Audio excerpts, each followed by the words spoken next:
우리 인생은 긴 것 같은데 사실은 60년, 70년, 80년 굉장히 긴 것 같은데요. 또 90까지 가면 좀 긴 것 같은데 막상 우리가 살다 보면 인생은 짧다는 것을 느낍니다. 무슨 말인가 하면 매력적인 것 같은데 그게 오래 가지 않는다는 겁니다. 예를 들면 우리가 다 어린 시절이 있었잖아요. 예쁘고 어린 시절이 있었어요. 근데 그 어린 시절이 긴 것 같은데 그 어린 시절이 금방 지나가는 거예요. 굉장히 패기 있고 용기 있고 힘 있는 청년 시절이 있었는데 그것도 순간적으로 청년 시절이 지나가는 거예요. 우리가 작년도도 마찬가지고 노인이 되었는데 금방 그 노인 시절이 끝나는 거예요. 거기다가 우리가 굉장히 그 부를 축적을 원하는데 그 쌓아둔 부가 오래가지 않는다는 거예요. 금방 그 부를 축적했지만은 그것이 없어지고 만다는 거예요. 명예도 마찬가지지요. 뿐만 아니라 자녀들 성장하는 거 보면 금방금방 자란단 말이지요. 애들이 얼마나 잘 자라는지 몰라요. 그것은 꽃으로 말하면 한마디 한마디 잎이 피었다가 꽃송이가 피어졌는데 그게 길지 않고 마디마디 하나가 쑥쑥 자라는 것 같은데 젊음이 자라고 아이들이 자라고 인생이 화려해 보이고 꽃이 피고 또 돈을 좀 만지게 되고 또 명예도 가지게 되었고 한데 이게 길지 않고 순간순간 토막토막 끊어지는 것과 같다 이 말이죠. 다시 말하면 말라버리고 마는 거예요. 이게 길게 그게 가면 얼마나 좋겠어요. 근데 그게 짤막짤막하게 그 순간이 지나가고 만다는 것을 우리에게 말씀해 주고 있어요. 오늘 인생은 설교의 전반부는 허무하다고 제가 말씀을 좀 드리고 그 허무한 것을 극복하는 비결을 말씀해서 드리고 하자는 것이 얘기입니다. 다시 말하면 오늘 제가 설교 중에서 세월 앞에는 그 누구도 그 세월을 감당하지 못하고 그 세월 앞에 버틸 수가 없는 게 인생입니다. 솔로몬은 하고 싶은 거 다 해본 사람이에요. 먹고 싶은 거, 만져보고 싶은 거, 가지고 싶은 거, 눈으로 보는 것은 다 가질 수 있는 영광을 누렸던 사람인데 솔로몬이 내가 그거 다 해봤다. 다 만져보고 내가 원하는 것은 다 해봤는데 그분의 결론은 헛되다는 거예요. 전도서 1장 2절에 헛되다는 말을 하는데 한 번 한 것이 아니라 얼마나 헛되면 5번이나 했겠어요. 한번 해보실까요? 여러분도 5번 한번 해보세요. 시작. 전도자가 이르되 헛되고 헛되고 헛되고 헛되니 그걸로 끝난 것이 아니라 또 뭐라 그랬어요? 모든 것이 헛되도다. 솔로몬이 다 해보고 난 다음에 결론적으로 하는 말이 그거 쓸데없더라. 헛되더라. 그 말을 하는 거예요. 헛되다는 말은 5번 얘기할 때 그게 굉장히 화려하고 좋아 보이는데 별거 아니더라. 그 말을 하는 거예요. 여러분, 인생은 답이 있어야 되는데 왜 헛되다는 말을 했을까요? 그러면 솔로몬이 얻은 답은 뭐지요? 하나님을 경외하는 것이 답이라고 우리에게 말씀했고요. 오늘 여기서 제가 답을 드린다 그랬죠. 베드로전서 1장 24절을 헛되다는 말을 하다가 답은 25절에 있어요. 그 답은 첫째로 인생의 허무의 극복을 위해서는 하나님의 온전한 사랑, 하나님의 사랑이 이게 진짜라는 거예요. 다른 것은 다 시들어가요. 풀이에요, 꽃이에요. 근데 하나님의 사랑은 이건 영원히 우리에게 정말 좋은 건 하나님의 사랑이라고 말을 하고 있어요. 이제 답은 요한복음 3장 16절이 성경 66권 중에서 가장 중요한 구절이 바로 이거예요.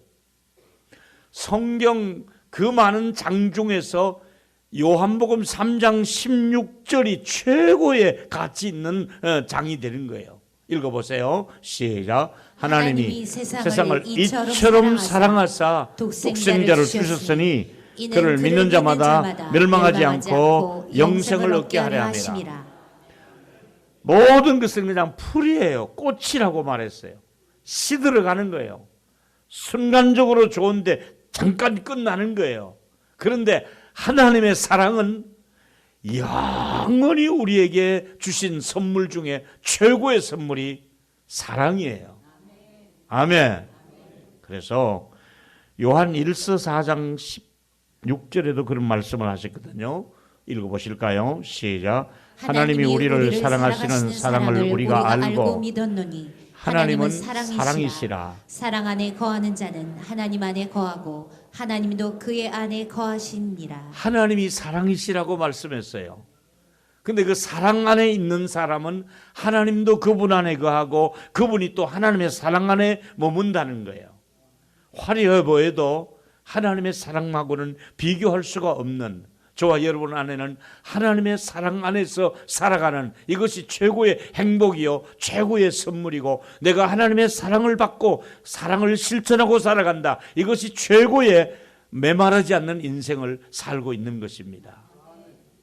조금 더 나가서 하나님은 자신을 사랑이라고 얘기하면서 내가 사랑인데 내가 너를 사랑하려고 너를 만들었단다. 우리의 존재 목적이 하나님 우리를 사랑하려고 우리를 만들었다고 말씀하고 있어요. 하나님이 이처럼 사랑하셔서 독생자를 우리에게 주셨는데 과연 우리는 그분을 맞이할 만큼의 상태가 되어 있느냐? 아닙니다. 우리는 그분의 사랑을 받기에는 너무너무 부족한, 심지어 하나님 앞에 우리가 원수된 사이요, 우리는 경건하지도 못한 사람이요, 죄인들인 줄 알고도 하나님이 우리를 사랑해 주셨다는 것이잖아요. 로마서 5장 8절이잖아요. 우리가 아직 죄인 되었을 때에, 의인이 아니에요, 모범생이 아니에요, 죄인인데도 불구하고 하나님이 우리에게 사랑을 주시며 아들을 주시며 내 사랑을 확정한다. 내가 너희들을 사랑하는 확실한 증거를 보여준다. 내가 아들을 내어놓겠다. 너희들을 위해서. 죄인 줄 알고 죄인들을 위해서 내가 아들을 내어놓겠다. 이게 하나님의 사랑의 확정이었습니다. 근데 이 사랑을 받아들이기만 하면 되는데 이것마저도 받아들이지 않는 것이 인간들의 완악함입니다. 하나님의 사랑은 받아들여야 되는 것입니다. 자, 하늘에 태양이 있습니다. 이 뜨겁게 내려지는 태양의 빛을 받아들여야만이 곡식이 있고 과일이 있고 식물이 자라는 것 아니겠습니까?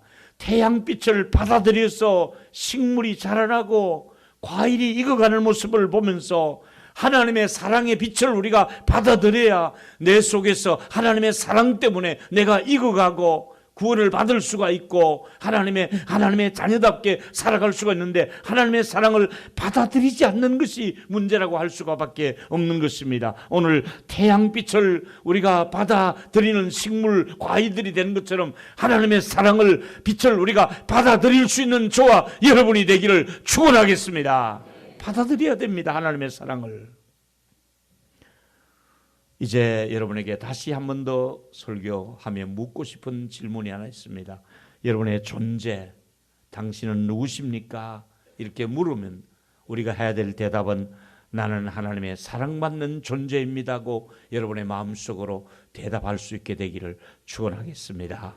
다시 이제 제가 물을 테니까 소리내서 대답을 한 번 더 해주시기 바랍니다. 여러분은 누구십니까? 당신은 누구십니까? 한 번 더, 당신은 누구십니까? 아멘. 그래, 우리가 인간적으로 볼 때 비천한 존재이기도 하지만은 또 하나 여러분에게 답을 드릴 테니까 답하시기 바랍니다. 여러분은 소중한 존재인 것을 믿기를 바라겠습니다. 다시 묻겠습니다. 당신은 누구십니까? 나는 소중한 존재입니다. 아멘. 여러분 누구십니까? 나는 소중한 존재입니다. 옆 사람에게 알려주십시오. 당신은 하나님의 사랑받는 분입니다. 한 번 더 하세요. 소중한 분입니다. 존귀하십니다. 왜 그렇습니까? 하나님의 사랑을 받았기 때문에 그런 줄로 믿습니다. 아멘.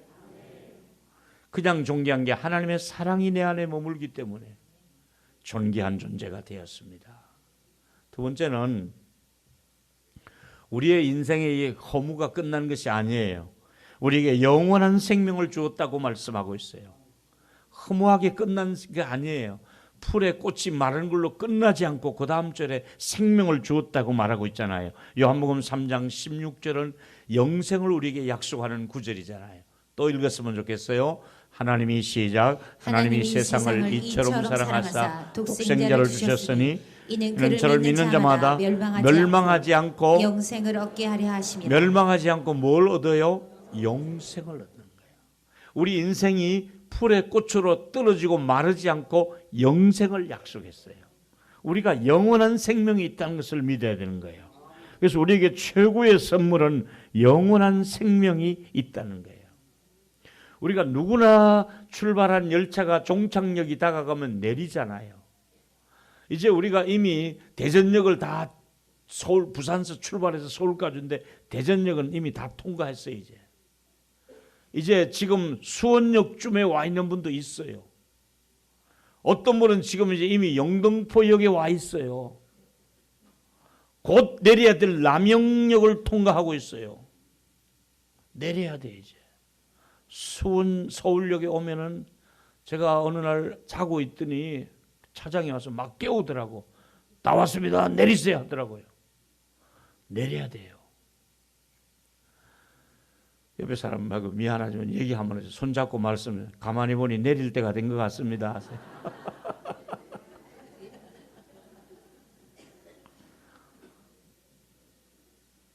안 내릴래요? 예? 안 내릴래요, 권사님? 장로님 안 내릴래요? 이거 내릴 때가 온다 이 말이에요. 와요. 아무도 안 내리려고 버틴게도 어떤 사람은 야 여기까지야. 여기 수원역이야. 너 내려. 어떤 사람은 용산역까지 왔어요. 너 내려. 아무리 버텨도 서울역 가면 내려. 남영동 가면 내리려고 벌써 짐 준비해야 되는 거예요. 준비해야 되는 거예요. 이게 죽음은 누구에게나 다가오는 거예요. 다 다가와요. 피해갈 수가 없어요. 근데 죽음은 세 종류의 죽음이 있어요. 첫째는 영적인 죽음이 있어요. 영적인 죽음이 뭐냐면 생명의 근원 되시는 분부터 하나님으로부터 잘려 있는 거예요. 하나님과 관계없이 사는 거예요. 전혀 하나님하고 상관없이 산 사람은 죄와 허물로 죽었던 사람, 영적인 죽은 사람이에요. 두 번째는 어떤 사람이냐면 육체적인 죽음이 있는 거예요. 육체적인 죽음은 누구나 죽을 수밖에 없는, 병원에서 죽든지 교통사고로 죽든지, 어떤 사람은 저 스페인에 가고 죽어버렸대. 또 뉴스에 보니까 죽으려고 거기 간 거예요. 태풍에 그냥 간판이 와가지고 때려가지고 죽어버렸어. 그러니까 죽을 장소가 거기 같아. 그러니까 어디서 죽을지 우리는 죽음의 장소도 몰라요. 몇 살에 죽을지도 모르고 어떤 상태로 죽을지 몰라요. 그런데 분명한 것은 죽는 거예요. 그런데 이보다 더한 죽음이 뭔지아세요? 영원한 죽음이라는 거예요. 영원한 죽음이 뭐냐면 지옥 간다 이 말이에요. 죽은 다음에 또 죽는 거예요. 지옥 가는 거예요.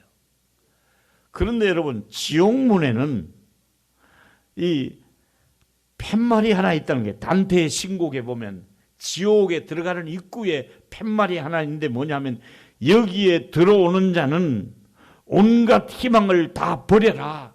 이제 여기 딱 들어가면 희망이 없는 곳이 지옥이에요. 가석방도 없고, 거기는 모범수도 없고, 명절도 없고, 아무 희망이 없는 곳이 지옥이라는 거예요. 단테의 신곡에 의하면 여기는 들어가면 아무런 희망이 없는 영원한 죽음이 있는 거예요. 이 세 가지 죽음 정리했어요. 세 가지 죽음. 첫째, 하나님과의 관계가 깨어진 영적인 죽음. 둘째로 80년 살다가 가는 육신의 죽음. 세 번째 죽음이 이게 제일 무서운 죽음이에요. 육신의 죽음 다음에 영적인 죽음이 또 오는 거예요. 영원한 죽음이 오는 거예요. 그러면 이 영원한 죽음을 어떻게 하면 피할 수가 있는가? 첫 번째 죽음, 하나님을 만나요. 살아나요. 근데 진짜 죽으면 우리가 죽어서 다 지옥 갈 수밖에 없는데 그에 몇 살에 죽든지 그 다음에 지옥 가는데 어떻게 하면 우리가 이 죽음의 모든 불안한 것과 두려움에서 이겨낼 수가 있나요? 이게 세 번째 무슨 얘기냐면 허무한 인생을 위해서 기쁜 소식, 구원자 예수 그리스도 때문에 모든 죽음을 극복할 수 있는 줄로 믿기를 바랍니다. 한번 따라했으면 좋겠습니다. 기쁜 소식은 우리의 구원자 예수 그리스도. 할렐루야. 바로 이게 오늘 설교의 결론이에요. 다시 말하면 우리에게 영원한 죽음을 해결해 주신 분은 예수 그리스도밖에 없는 거예요. 그분은 이 땅에 오셔서 십자가에 죽으셨어요. 그리고 3일 만에 부활하셨다고 말씀하셨어요.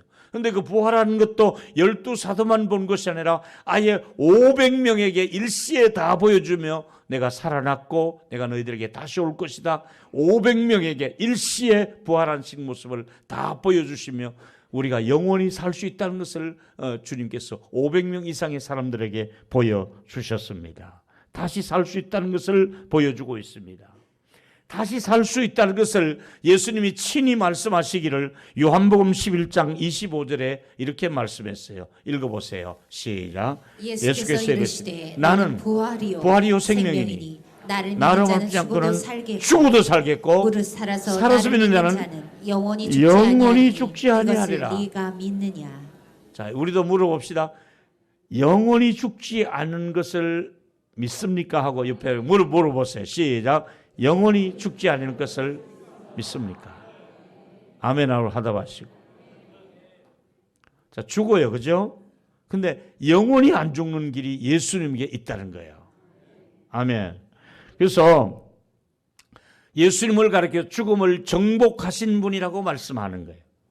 뿐만 아니라 우리의 죽음은 결코 지금은 내 인생이 초라한 것 같은데 화려하게 오히려 이사가는 곳이 죽음이에요. 자, 지금 굉장히 멋있게 사는 사람들이 있을 게 화려하게 막 빌딩을 가지고 있고 수천억을 가지고 있고요. 돈 많이 있고 권세가 잘 사는 분들이 우리 주변에 있어요, 보면요. 그런데 우리는 지금 초라하게 사는 것 같아요. 생활비도 넉넉하지 못하고 막 절약절약하게 살고 아껴 살고 막 고급스러운 것도 쓰지 못하고 겨우겨우 우리가 입에 풀칠하고 산다 할지라도 죄송하지만은 따라했으면 좋겠습니다. 화려하게 살아도 예수 없이는 멸망이다. 한 번 더 초라하게 살아도 예수 있으면 영생이다. 할렐루야. 우리는 지금 초라하게 사는데 영생이 예비된 줄로 믿기를 축원합니다. 누구 때문에? 예수님 때문에. 아멘. 세상에 화려하게 사는 사람을 부러워하지 마십시오. 예수 있으면 초라해도 영원한 생명이 우리에게 기다리고 있다는 것을 믿기를 축원하겠습니다. 그래서 오늘 제가 설교의 초반부에는 인생의 허물을 조금 소개했습니다. 그러나 그 인생의 허물을 극복하는 것을 오늘 설교의 초점으로 맞추었습니다. 세 가지를 말씀드렸습니다. 결론입니다. 인생의 허물을 극복하기 위해 하나님이 주신 세 가지 선물. 첫 번째, 여러분이 읽어주십시오. 시작. 허무한 인생의 극복을 위해서 하나님의 온전한 사랑을 우리에게 주셨습니다. 하나님의 사랑을 받으면 허무한 인생이 아닌 줄로 믿습니다. 그리고 두 번째 들어가겠습니다. 시작. 허무한 인생의 극복을 위해서 하나님은 영원한 생명을 우리에게 주셨습니다. 할렐루야. 우리가 영원한 생명을 이미 소유한 줄로 믿습니다. 사망에서 생명으로 옮긴 줄로 믿습니다. 영생을 우리가 얻게 되었습니다. 그 영생은 마지막 세 번째가 마스터 키가 되는 것입니다. 영생의 키는 마스터 키는 예수 그리스도이십니다. 같이 읽습니다. 시작. 허무한 인생의 극복을 위해서 하나님은 기쁨의 소식 구원자 예수 그리스도를 우리에게 주셨습니다. 할렐루야. 근데 오늘 마지막 숙제가 하나 있습니다. 오늘 설교의 중요한 결론이 여기서 나오는데요. 마지막 숙제는 하나님의 사랑을 알았고 영원한 생명을 우리가 알았는데 이것을 온전히 나의 것으로 받아들이려면, 하나님의 사랑을 받아들이려면, 영생을 받아들이려면 중요한 것은 그분을 믿는 자가 되라고 말씀하고 있습니다. 믿어야 된다고, 이 사랑을 받아들이려면 믿으라고 말하고 있습니다. 그분의 사랑은 영생을 약속하시는데 믿으면 된다고 말씀합니다. 다시 한번 확인하십시오. 요한복음 3장 16절입니다. 읽습니다. 시작. 하나님이 세상을 이처럼 사랑하사 독생자를 주셨으니 그를 믿는 자마다, 그를 어떻게 하요? 믿는 자마다. 따라하세요. 그를 믿는 자마다. 그를 어떻게 하라고요? 그분을 어떻게 하라고요? 믿는 자가 되라는 거예요. 그분을 믿어야 영생이 가능하고, 믿어야 하나님의 사랑을 받아들일 수 있고, 믿어야 허무한 인생이 아니라 영광스러운 생명으로 바뀐다는 것을 믿기를 축원합니다. 하나님의 아들 되심을 믿는 여러분 되시기를 축복합니다. 저를 따라하세요. 주 예수님, 저는 하나님의 아들이심을 믿습니다. 아멘. 예수님을 하나님의 아들로 믿습니까? 또 믿으셔야 될 일이 있습니다. 예수님이 나의 죄를 용서해 주신 구세주로 믿으시기를 바랍니다. 한번 따라하세요. 예수님은 나의 구세주이십니다. 아멘. 뭘 믿느냐? 하나님은 하나님의 아들 되심을 나는 믿습니다. 예수님은 아들 되신 것을 나는 믿습니다. 또 뭘 믿습니까? 나의 죄를 용서해 주신 구세주로 제가 믿습니다. 아멘. 또 뭘 믿습니까? 부활하신 예수님을 나는 믿습니다. 아멘. 그래서 나는 사랑받는 존재가 된 것을 나는 믿습니다. 나는 말씀을 믿는데 어떻게 믿어야 될까요? 믿음은 두 가지입니다. 입으로도 믿고 마음으로도 믿는 것이 진정한 믿음입니다. 따라했으면 좋겠습니다. 마음으로 믿고 입으로 시인하라. 여러분, 마음으로도 예수를 믿게 되기를 축원합니다.